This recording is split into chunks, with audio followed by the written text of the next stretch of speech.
안녕하세요. 테이버입니다. 2021년 7월 14일 개장 전 태피셜 시작해보도록 하겠습니다. 한국 시장은 어제도 좋은 모습을 보여주었습니다. 2차전지 관련 업종이 연이틀 상승하면서 코스피 전체를 이끌었다고 볼 수 있는데요. 네이버의 상승 역시 좋은 분위기를 이끌었기 때문에 미국 시장에서도 또 어떤 일들이 있었는지 한번 또 살펴보면서 오늘의 분위기도 미리 한번 체크해보도록 하겠습니다. 자, 미국에서는 6월 소비자 물가가 발표됐습니다. 13년 만에 최대치가 발표됐다라고 하면서 인플레이션 우려가 커졌다라고 발표가 됐는데요. 그것 때문에 뉴욕 증시는 하락 출발했다라는 분석도 나왔습니다. 거기다가 이제 미국채 10년물 금리가 1.4를 또 돌파를 하면서 3.2% 상승이라고 하는 또 조금은 너무 크게 움직인다라는 이런 느낌을 좀 주기도 했는데요. 최근에 많이 하락을 했기 때문에 그에 대한 반등으로 보실 수도 있을 것 같고요. 게다가 조금 이거는 걱정되는 포인트긴 한데 단기채와 장기채가 모두 상승하는 모습을 보였습니다. 단기채 금리가 4.65% 상승하면서 0.045, 거기다가 10년물 국채 금리는 3.45% 상승했다. 요 정도면은 이거 뭔가 채권 투자자들이 무서워하는 게 죄송합니다. 네.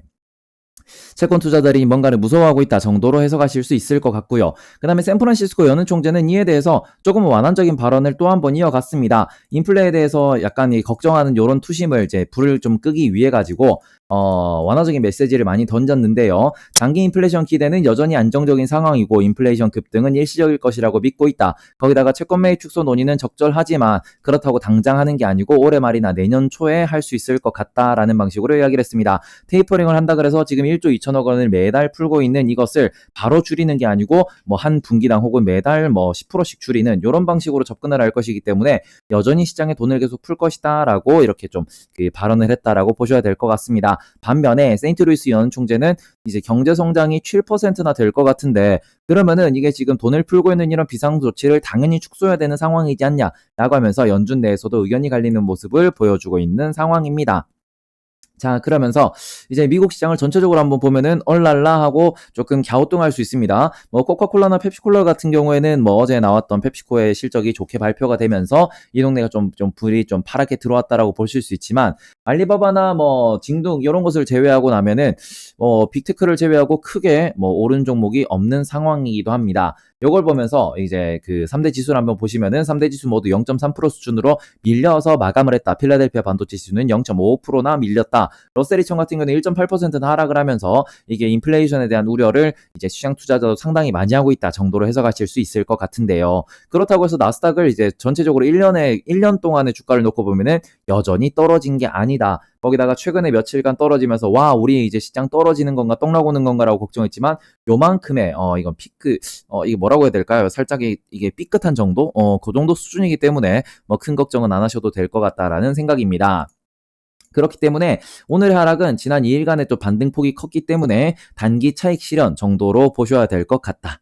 정도로만 해석을 하시고 뱅크 오브 아메리카에서 이런 얘기가 나왔습니다. 펀드 매니저들이 백신 출시 이전으로 포지션을 회귀했다. 그러니까 작년 여름 수준 1년 전으로 이제 포지션을 돌렸다라는 건데 어떻게 보면은 2020년에는 빅테크의 상승이 시장을 이끌었습니다. 언택트라고 하면서 어떻게 보면은 공장을 돌리고 대규모 소비를 하는 소비재들은 못 갔죠. 하지만 이게 2021년 초가 되면서 반대로 이제 뭐 금리가 오르고 국제유가가 상승을 하고 소비가 돌아오면서 출근을 한다, 백신을 맞는다 이런 얘기가 나오면서 금융이나 철강 소비재들이 조금 시장을 이끌었었고 이게 이제 거의 뭐 금융 같은 경우에는 연초 대비 한 30% 정도씩 상승한 상황입니다. 그렇기 때문에 오를 만큼 올랐으니까 이젠 또 한동안 못 갔던 빅테크가 이제 실적에 따라서 이제 상승하고 있다 정도로 해석을 하셔야 될 것 같아요. 이거는 뭐 어떻게 보면 전문가들이 말전내기 좋아하니까 그런 식으로 조금 뉴스가 나왔다 정도로 보셔야 될 것 같습니다. 그 다음에 국제유가는 또다시 1.5% 상승을 했습니다. 여전히 이게 그 감산합의, 증산합의가 제대로 이루어지지 않고 있다는 점을 좀 보셔야 될 것 같고요. 서로서로 의견이 많이 갈려요. 소비가 늘어날 거기 때문에 우리가 좀 더 많이 증산을 할 것이다. 아니다. 지금의 이런 증산 속도, 감산 속도를 유지해야 된다. 이런 이야기들이 충돌을 하고 있으면서 오펙이 와야 될 수 있다라는 이야기도 슬슬 나오고 있기 때문에 요즘에 대해서 조금 이제 좀 추적을 해보셔야 될 것 같고 다음으로는 금 가격입니다. 금 가격이 이제 0.2% 소폭 상승했습니다. 1,800달러에서 이제 거의 멈춰있는 상황으로 보셔야 될 것 같아요. 인플레이션이 나왔다. 그 다음에 경제가 성장한다. 그러면은 경제 성장이면 금을 팔아야 되지만 인플레이션이면 또 금을 사야 된다라고 생각하시는 분들도 계시거든요. 그렇기 때문에 지금은 전체적으로 시장을 사야 하는지 팔아야 되는지 조금 분위기가 좀 아리송한 상황이다 정도로 해석하시면 될 것 같고, 요럴 때는 적극적인 이제 매수 매도보다는 조금은 좀 그 한 발짝 물러나서 시장을 바라보시는 게 좋지 않을까라는 생각입니다. 그 다음으로는 비트코인이 이제 1.2% 정도 하락을 하면서 32,500달러 수준으로 거래가 마감됐습니다. 그러니까 이제 최근에 꾸준히 밀리는 모습을 조금씩 보여주고 있는데, 반면에 가상자산 시장에서 조금 반길만한 이야기가 나오게 됐습니다. 한국에서 비트코인 ETF가 나올 수 있다라는 이야기가 뉴스가 나왔습니다. 이제 오전 1시에 나왔는데 저는 이 뉴스를 처음 봤거든요. 이러면서 여야 의원들이 또 공동 발의를 했다. 그리고는 잡코인을 속관해가지고 어떻게 보면은 이제 거래 가능성이 있는, 혹은 뭔가 이게 좀 백서가 잘 만들어진 실제로 거래가 되는 우수한 이제 코인들, 보안성이 이제 확립된 이런 코인들을 중심으로 뭔가 그 코인 펀드를 만들겠다라는 겁니다. 이러다 보니까 캐나다에서 비트코인 ETF가 작년 말인가 올해 초에 출시가 됐죠. 그때 한번 비트코인이 또 크게 반등을 좀 주기도 했습니다. 그렇기 때문에 국내 비트코인 ETF 검토 소식, 혹은 국내에서 ETF가 나온다라는 건, 이 점이 이제 가상자산 시장을 다시 끌어올린다라고 하면은 또 뭐 투자 아이디어로 연결할 수 있겠지만, 가장 중요한 거는 이렇게 좋은 재료가 나왔음에도 불구하고 반등이 없다면 그것은 차트가 이제 골로 가는 차트이기 때문에 투자에 주의를 하셔야 된다라고 좀 말씀을 드리도록 하겠습니다. 자, 다음으로는 미국 달러 지수입니다. 달러 지수가 0.6% 정도 상승을 하면서 이제 어떻게 보면은 최근 3개월 내 최고치 수준으로 올랐습니다. 자, 이러면서 이제 대체적으로 뭐 유로화나 뭐 파운드 이런 데서 달러가 상대적으로 강세를 보였는데, 이제 어떻게 보면은 어제 이제 우리나라 장이 시작하면서 1145원까지 내려왔던, 이제 어제는 이제 장 마감 때, 한국 장 마감 때도 1145원대였습니다. 자, 그런데 다시 이게 환율이 미국 시장이 열리면서 1150원으로 솟았습니다. 요걸 보면은 조금은 우리가 한국 투자자 입장에서는 불안한 상황이 이어지고 있다 정도로 해석을 하셔야 될 것 같고요. 이제 원달러 환율 같은 경우에는 코로나 이후로 꾸준히 한번 체크를 해보시면은 지금 이제 올 초까지는 이제 2020년에는 꾸준히 환율이 워낙 강세로 가다가 미국이 백신을 맞고 미국의 경제가 살아난다, 미국이 다시 이제 기지개를 켜고 있다라고 하면서 추세적으로 우상향이 잡혔다라고 분석하시는 분들도 많아요. 그렇기 때문에 만약에 이렇게 된다라고 하면은 이번에 1150원, 1155원 정도까지 올라갔다가 다시 한번 이제 1100 한 20원 정도까지 다시 내려갔다가 뭐 30원까지 내려갔다가 또 뭐 그 사이에서 횡보를 할 수도 있다. 그렇기 때문에 어떻게 보면 이거는 추세적인 상승, 원화 강세는 더 이상 우리가 기대하기 힘들다라고 분석하시는 분들도 좀 나오고 있기 때문에, 요 점에 대해서 앞으로 달러 강세가 일종의 추세로 잡히면은 아무래도 코스피 시장에 대한 외국인들의 시선이 조금은 뭐 따뜻할 수는 없기 때문에, 요 점에 대해서도 우리가 외국인의 매수 매도를 조금은 이제 좀 추적하면서 투자를 해주셨으면 좋겠다라는 생각이고요.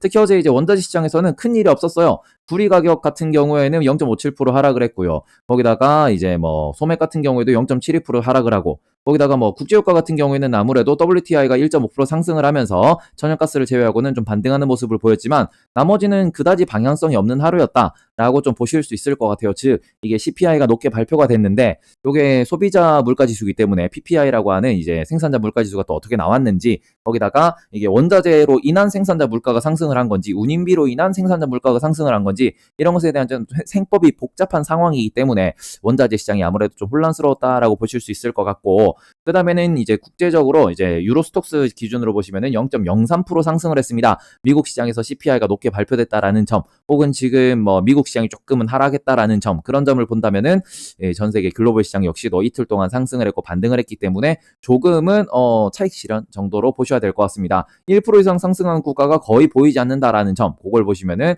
아무래도 이게 물가 상승률 자체에 시장이 조금 흔들렸다는 점을 부정할 수는 없을 것 같습니다. 하지만 여전히 모두 다 역사적 고점이기 때문에 또다시 또 뭐 저가 매수가 들어올 수 있다라는 점 체크해 주시고요. 자, 유럽에서는 다음 주에 또 이런 얘기가 나옵니다. 그 경기 부양을 지속할지 이런 것을 결정하는 회의가 또 한 번 또 다음 주에 또 열릴 계획인데요. 요걸 보셨을 때는 지난번 인터뷰 때 유럽에서 이런 이야기를 했습니다. 우리는 금리를 올릴 생각이 없고, 거기다가 채권 매입 속도를 줄일 생각도 없다. 속도를 조절은 하겠지만 여전히 양적 완화를 할 것이다라고 강하게 밝혔습니다. 그렇기 때문에 뭐 크게 신경 쓰실 필요는 아직까지는 없다라는 생각이고요.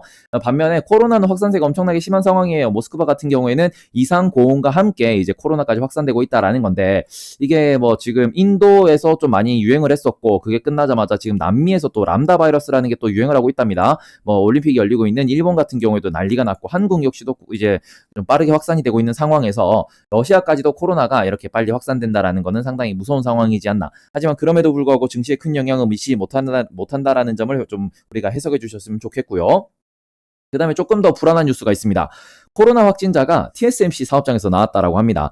이미 반도체 공급난, 이제 반도체 쇼티지라고 부르는 이런 상황이 이어지고 있는 상황에서 TSMC에서 3명의 신규 확진자가 나왔다. 요거는 만에 하나, 그럴 리는 없겠지만, 그러면 안 되겠지만, 만에 하나 TSMC 공장이 뭐 하루라도 셧다운이 된다고 하면은 반도체 공급 부족 사태가 엄청나게 심각해질 수 있기 때문에 요거는 우리가 조금 걱정을 해보셔야 될 것 같습니다. 이게 TSMC가 빠지면 아무래도 전 세계적으로 이제 반도체 공급난으로 인해 가지고 자동차 업체들 아니면은 뭐 관련된 기업들 아주 큰 영향을 미칠 수 있다라는 점 좀 참고를 해주셨으면 좋겠고요.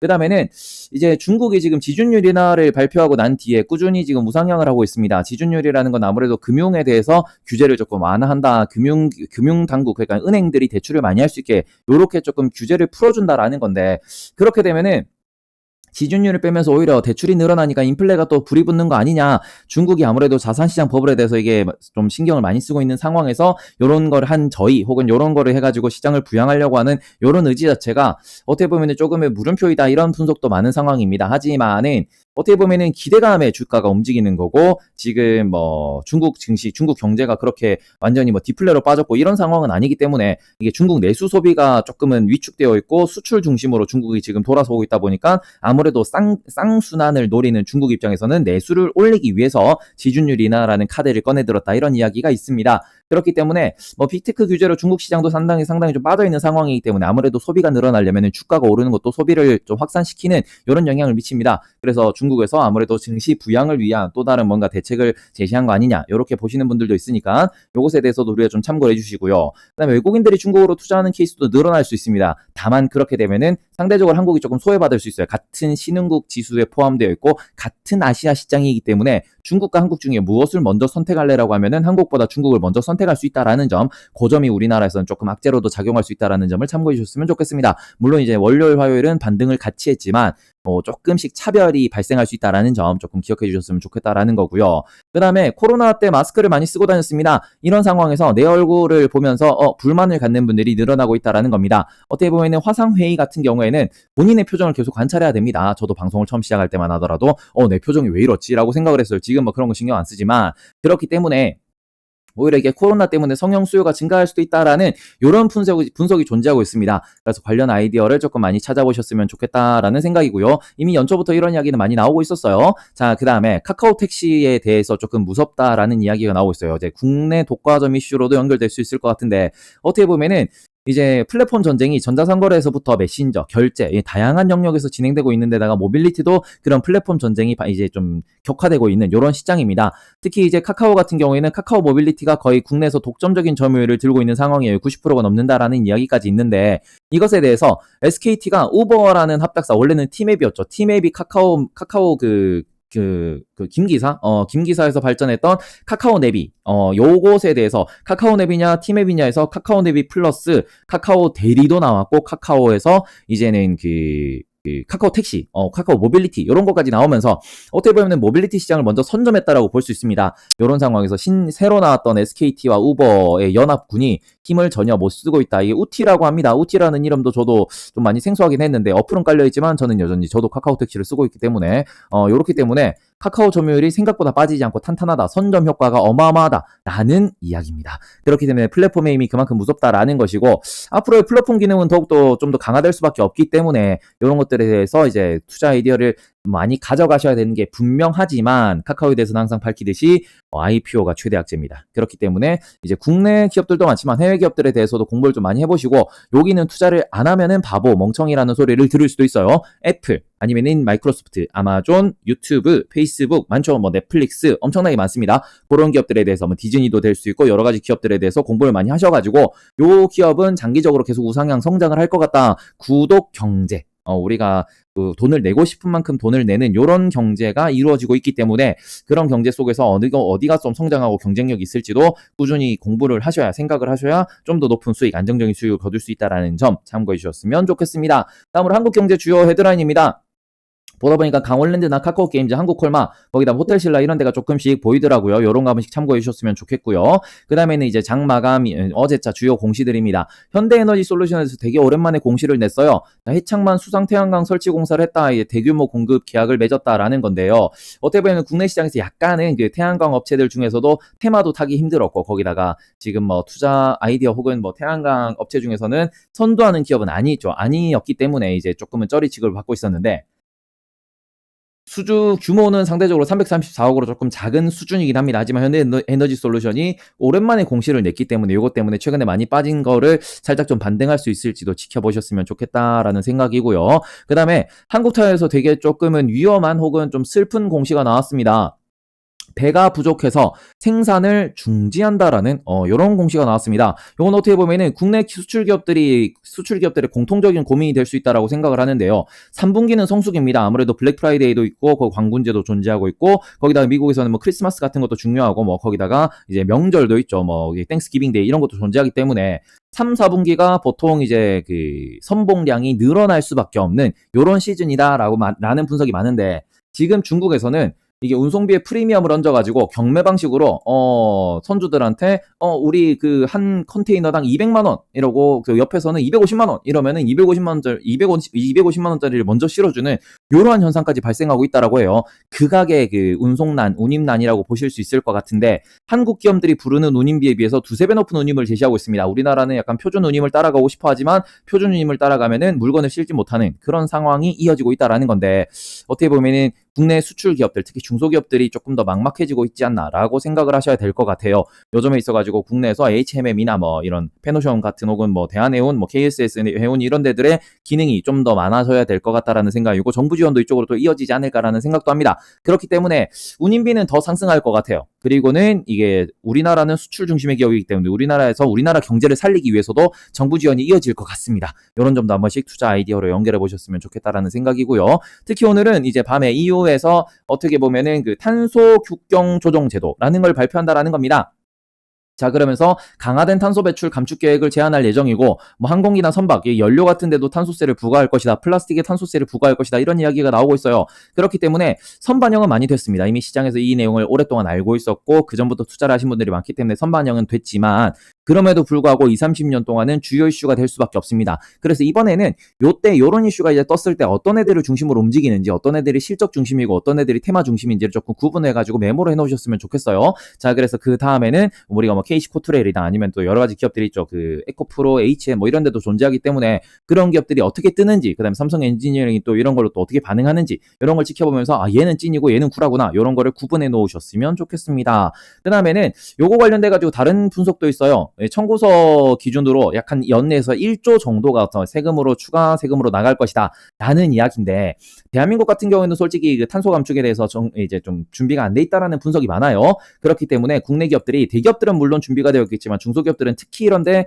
조금 이제 취약하기 때문에 유럽 수출 자체가 어려울 수도 있다라는 분석이 존재합니다. 요 점에 대해서도 한번 좀 참고를 해주셨으면 좋겠고 뭐 그렇다고 하더라도 너무 걱정을 하실 건 없는 거는 EU 측에서도 본인들은 이렇게 하고 싶다라고 하는 거지만 이것에 대해서 반대하는 강력하게 반대하는 주체가 있습니다. 그게 바로 미국이죠. 미국 같은 경우에는 뭐 본인들이 잘 사는 게 최우선인 국가이기 때문에 동맹 국가들에 대해 동의를 반드시 구해야지만 EU가 이런 거를 글로벌 표준으로 삼을 수 있다라는 겁니다. 그렇기 때문에 우리나라에서도 한국이 타깃이 아니다. 뭐 이렇게 밝혔다라고 하는데요. 이걸 보면은 EU가 이런 걸 해야 되는 거는 당연한 거지만 이게 당장 이루어질 것이냐? 당장 이루어지긴 힘들 것이다. 조금은 앞으로 우리가 5년 뒤, 10년 뒤에 이렇게 할 것인데 그래서 지금부터 이런 기준을 우리가 적용을 할 거고 뭐 3년의 유예기간을 줄 테니까 너네 이거 맞춰라 라는 식으로 또 얘기가 나올 것 같으니까 요 점을 너무 이제 심각한 악재로 받아들이기보다는 장기적으로 이런 흐름으로 가겠구나라고 저장을 해 놓으셨으면 좋겠습니다. 자, 그래서 만약에 이런 기업들에 대해서 내가 단기로 먹고 싶다 그러면은 단기 투자는 조금 힘들 수도 있다라는 점을 기억해 주셨으면 좋겠어요. 자, 그래서 오늘의 대피셜은 여기까지입니다. 환율이 불안불안한 상황이죠. 거기다가 미국 시장의 소비자 물가 지수가 아주 좀 높게 나왔습니다. 그렇기 때문에 오늘은 조금은 조용한 하루가 될 것 같다라는 생각이고요. 하지만 중국에서 되게 큰 호재가 있습니다. 지준율 인하라는 강한 호재가 여전히 시장에서 조금 좋은 흐름을 만들어내고 있기 때문에 아시아 시장에 대한 매수가 이어진다 그러면은 그것도 한국에다가 나쁜 영향은 아닐 것 같습니다. 그렇기 때문에 저 같은 경우에는 7월에 가장 큰 이벤트인 실적 발표에 좀 맞춰가지고 소소하게 여러 군데 조금 분산해가지고 안 되면 손절한다라는 마인드로 단기 투자만 해보셨으면 좋겠다. 단기 이제 실적 이슈 투자만 해보셨으면 좋겠다라는 생각입니다. 게다가 오늘은 한샘이나 인터파크 같은 M&A 이슈가 또 발표가 됐기 때문에 이런 것에 대해서 또 다양한 투자 아이디어가 좀 난립할 것 같고, 그럼 오늘은 장은 더럽게 좀 진행될 수도 있지만 몇몇 종목들이 좀 눈에 띄게 튈 수 있다라는 점을 참고하시면서 투자를 하셨으면 좋겠습니다. 그럼 오늘 저녁 시간에도 웃으며 뵙도록 할게요. 긴 글 읽어주셔서 들어주셔서 감사합니다. 좋은 하루 보내세요.